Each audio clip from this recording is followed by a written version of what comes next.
she done to me? It's a hug then, Mama. You said you Well, were he giving hugged a me. hug. He hugged me on telly. Whoa. Pride of Britain. So didn't lovely he? to see you.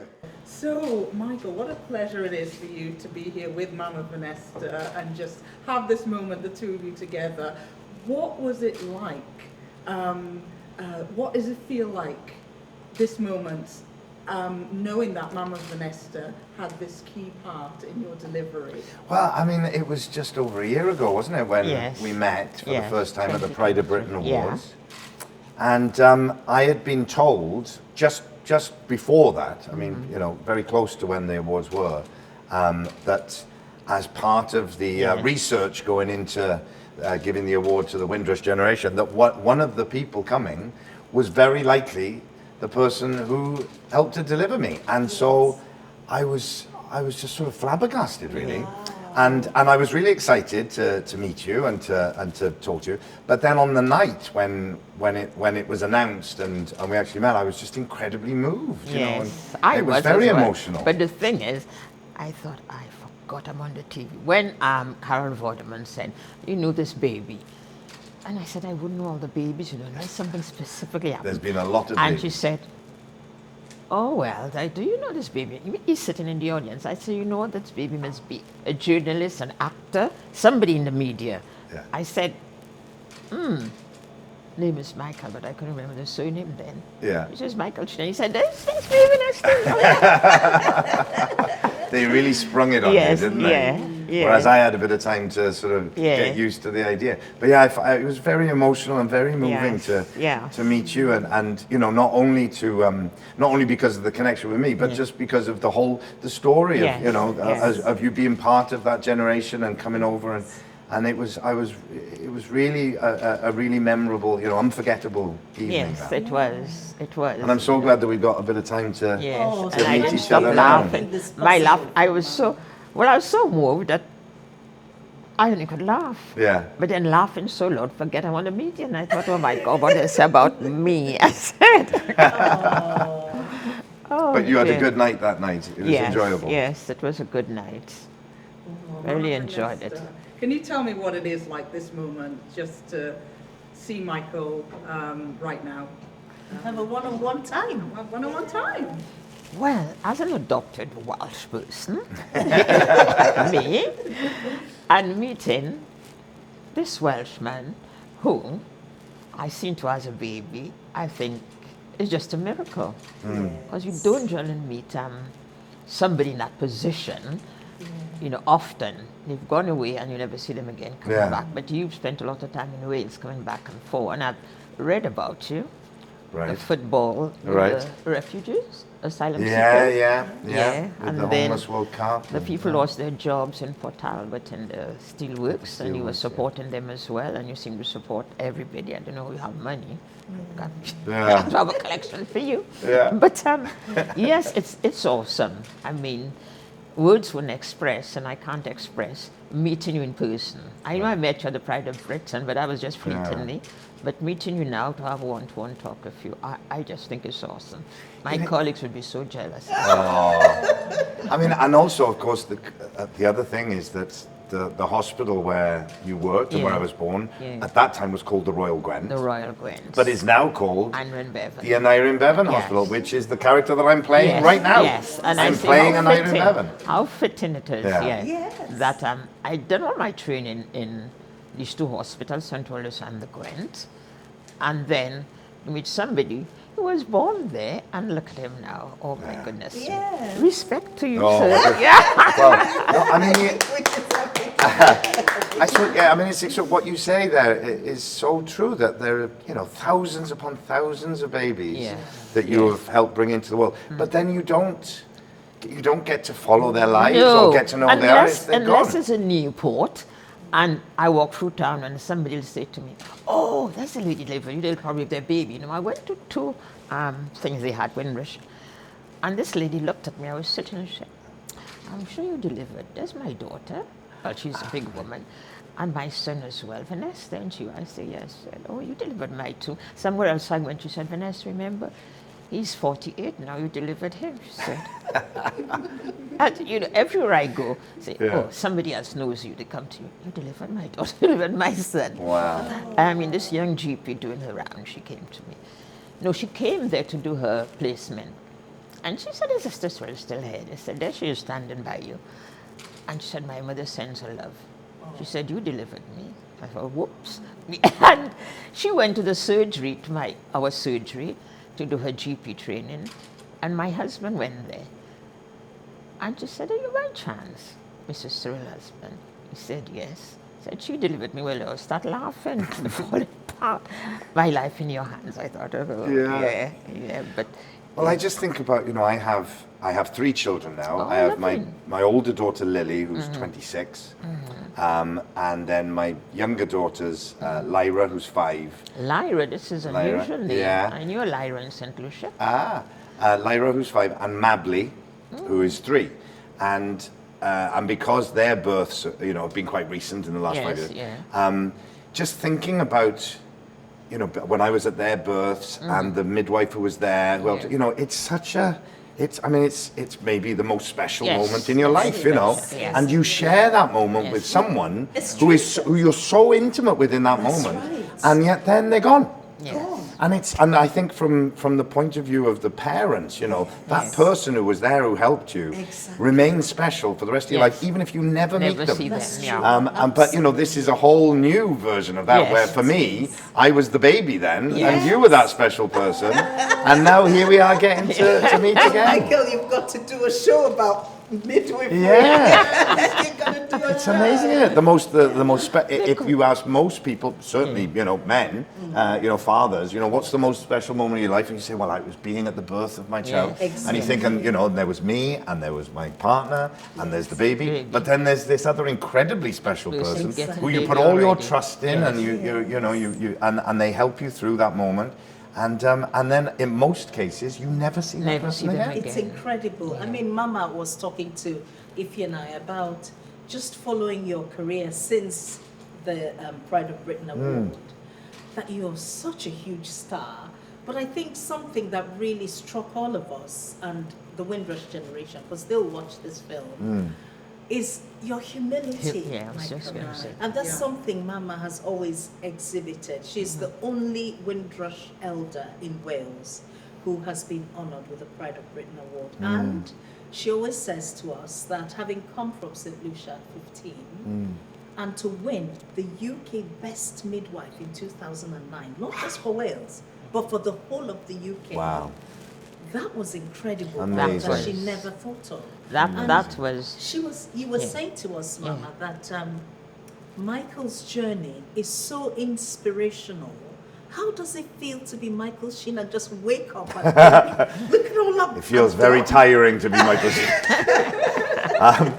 Well, I feel very fortunate. You know, I think as I've got older, I've become more and more aware of how much I owe other people. You know, when I was younger, I thought it was all because of me, and I was just, you know, cock of the walk, and I was talented and all that. And as time goes on, you know, you look back and you think about all the people, the teachers who helped you, you know, and then when I went through youth theatre, and people who gave up their time to volunteer to make sure that I had those opportunities. Thinking about my family, how supportive my family were, my community. You know, I realize you know, when we talk about being, you know, we stand on the shoulders of giants. You know, I think of all the people that it took to give me the opportunity to think that it was all because of me. You know, that, and as I've got older, I've realized that more and more how much, not only in my life, how important other people have been to give me the opportunities.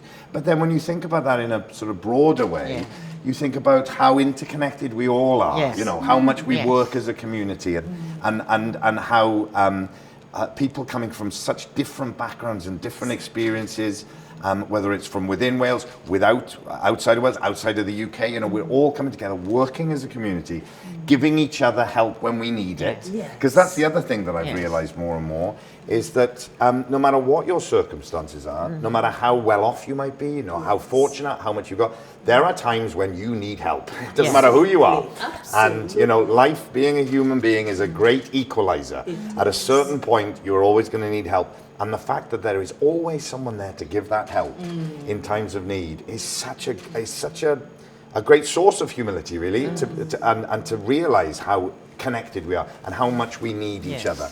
And I think, you know, and your story and the people who came, you know, with you, and coming into this community, and how bumpy that must have Oh, been, and how yes. challenging So, that yes. must have been.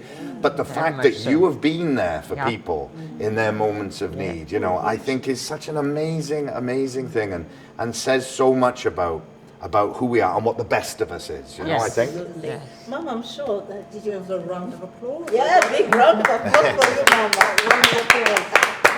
That one for Michael. Yeah. But Mama, can you share a little bit about coming here as a 15-year-old and arriving in Wales? What was life like, and why did you go into midwifery? Actually, growing up in St. Lucia, Michael, we knew everything about Great Britain. I didn't know much about St. Lucia then, you know, all the history of St. Lucia, a little bit, but we knew everything, you know. I went to an English school, Church of England church, because we had to go to church once a week from school to be marched to church. Then I was in a church choir, so I was very busy going to Sunday school, all the good things that children do when they grow up. And I always wanted, I like people, I like to be with people, wanted to be either a teacher or a nurse and stroke midwife. Because at school, you'd ask some of my school friends about their mum, and they'd say, oh, my mother died in childbirth. And I think, oh, not just a nurse, I want to know why it happens. And then my cousin Cecilia was very talented, way beyond her time. And she had one son, and she had perpetual psychosis. And it was a killer then, it didn't get better. So that's always stuck in my mind, that's something I want to do. I want to do something connecting with that so I can support women. And everybody was coming over here. And I could have nursed in St. Lucia, but I was told that if you come over to the UK, your certificate or whatever papers you had would bode you well in other countries, because then they thought UK was the best place to be educated and the best place to have your training. Although the training was on par with here, because the people who run St. Lucia was the administrators, the governor, everybody was from England running the place. And I decided to come over. My brother came over first, and my sister. My aunt, I was lucky that my aunt and her husband were here in Wales. He was a seaman husband, but he came to Wales, Cardiff, and then moved to Newport. And she said, well, come over, Vernesta, and you can do your training here. So that's what I'd done. But lots of my friends were in London. And so I embarked on, it wasn't easy, as you said, the roads were bumpy. Very few black people they had in Newport, very few. And in starting general nursing, because at that time you had to do general nursing before you do midwifery. Then, I mean, now it's changed. And I can never forget this lady. As a young nurse, I was assigned to look after her. And I went, hello. I've never forgotten the name either. I've forgotten lots of people's names, but I know your surname, and the name rings a bell, Sheen. I remember that name. But to say I could place, you know, whatever happened. Anyhow, I said, hello, Mrs. Burke. I'm your nurse today. I'm coming to see to you. She was terribly crippled. I don't know if she had a stroke. She was all in the bed. And she looked at me and she said, you're not going to put your black hands on me. Now that's somebody who couldn't do anything for herself. Yeah. I was quite taken back. I knew I'd get all these things, you know, going through the system. And an Irish lady, Lil, I haven't forgotten Lil name either. I've forgotten other people's name, but not Lil. Come on, if you, this lovely little nurse is here to see you. Come on, Ada. Get yourself sorted out. me. She's going to look after you. And you can stop it, there's nobody else to look after you. But Lil didn't care, because we know they hated the Irish as well, innit? Yeah. And I seemed to Ada, looked after her properly. She couldn't say thank you. She looked at me with venom, but I thought, okay, that's what I have to do, and that's what I'll do. But I mean, through that, around that time, it wasn't easy. Colleagues weren't nice to you, especially I was black from St. Lucia, and it was deemed that I wasn't well educated then. I thought I had a damn good education when I came here. And you lived in Sheen. Well, you ask all sorts of questions. Do you wear, do you wear skirts when you go back home, grass skirts? And I had to tell somebody, no, we walk around naked. And she was a counselor in Cambran, his wife. And I thought, you silly thing asking me that.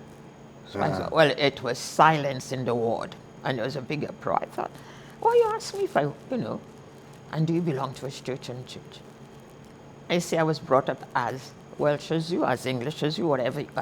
I knew everything. I knew all the stories, all the kings, everybody. The War of the Roses, the War of that, Shakespeare, the lot. And you felt so, well, I don't know why I fought, how I had the strength to fight. Not physically fighting, but to go forward all the time. The more you were put down, the more I went forward. And then after general nursing, that was my main aim, to get into midwifery, look after women. And I took an interest in, because it's so bad if women have psychosis.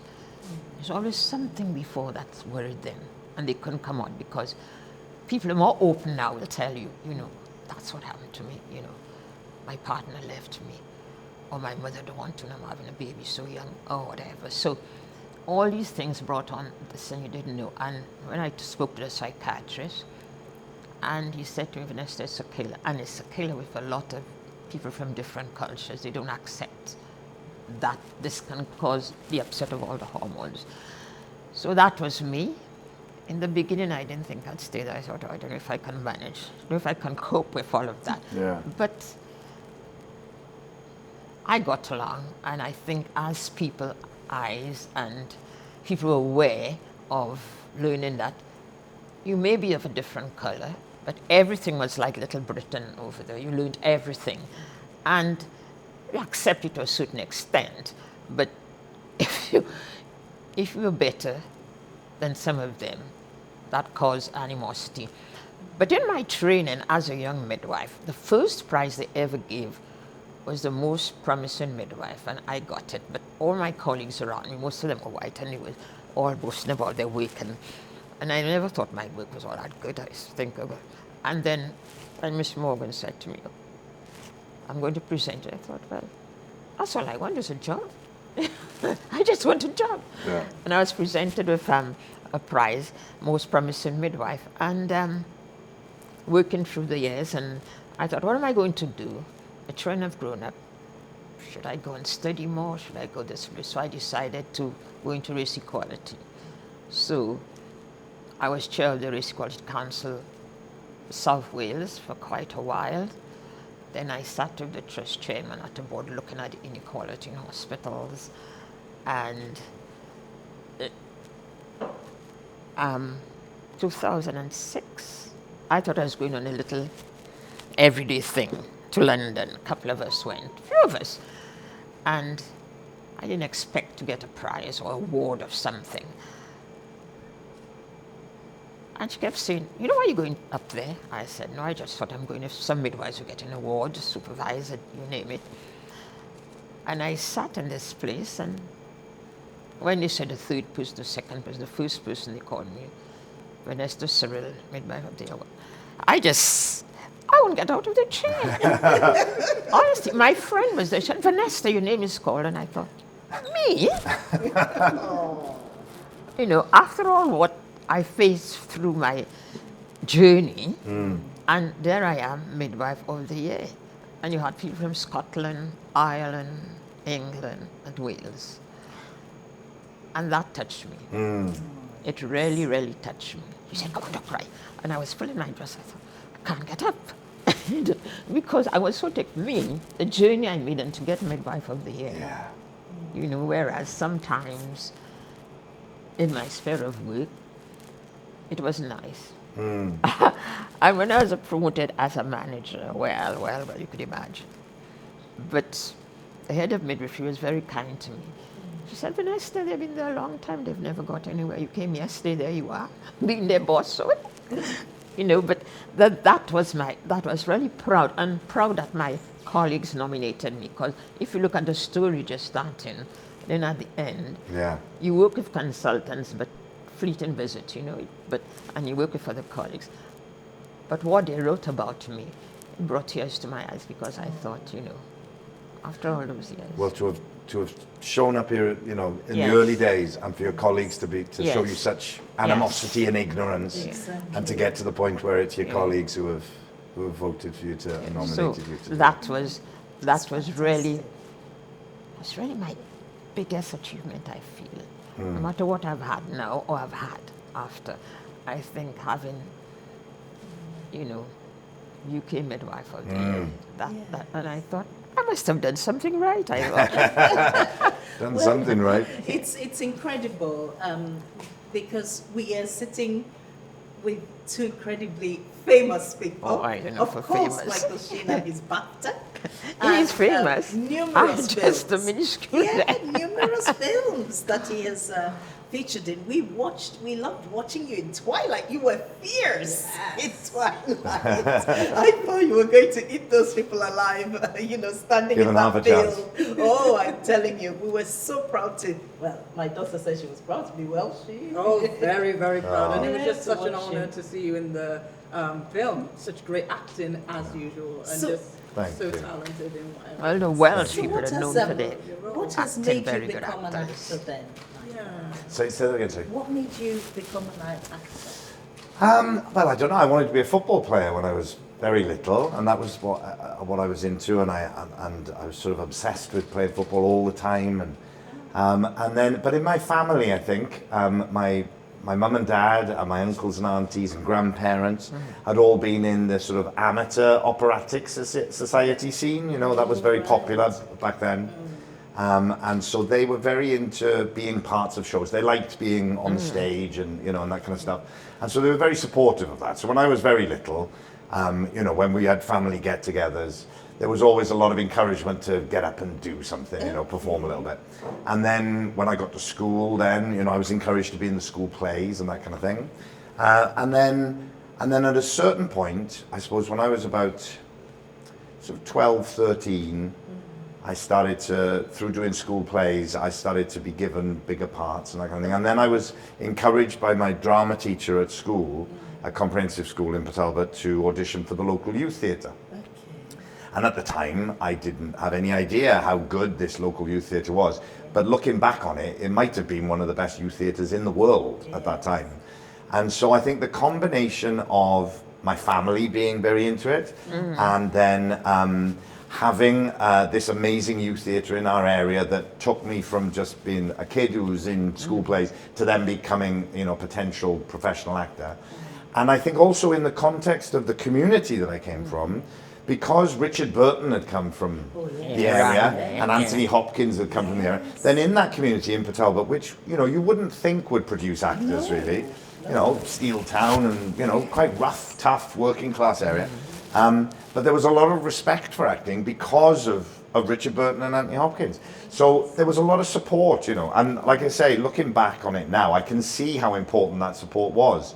At the time, I just took it for granted, and but I, thinking back to it, and then I think the reasons for wanting to act, I think probably for a lot of people, change over time. Yeah. To begin with, it was just a way of getting off classes, or going and being in school at night, or meeting girls, or whatever. It's about everything else other than the actual acting. And then at a certain point, it starts to become Serious. about I'm quite good at this, or I'm expressing myself through this. I'm finding something in this that I kind of need, or that is feeding something. And then I think as it goes on, then as I've got older, it becomes other things. It becomes a way to tell stories that I really believe in, that sort of share values that I believe in, and as a way to kind of promote certain issues or to tell certain kinds of stories. And so it becomes a different reason. And then at a certain point, it became about using the money and the sort of the fame, then the recognition that I had as an actor, to be able to support other things. It became a different thing. Yes. It became the sort of engine for me to do other things that I became interested in, that have become more and more important to me. Wow. And I suppose in a way that's what led us to meet, because it was through, one of those things was about becoming part of Pride of Britain and getting to be part of the judging panel every year, which I've done now for many years and is one of the best things about my whole year. And so because of that, we came to meet each other. So it sort of brought us together, Full circle. Yeah. And So- do you know, can I ask a question? Do you know that we produce a Nobel Prize writer and actor? A Nobel Prize writer And actor. and actor. You wrote a lot of plays. Do you know that? Who would that be then? You would know. Emlyn Williams? No. Derek Walcott. Derek Walcott, of course. Derek Walcott, yes. He's brilliant.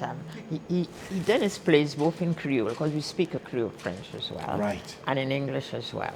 And I knew him. Came to Cardiff and met up with him.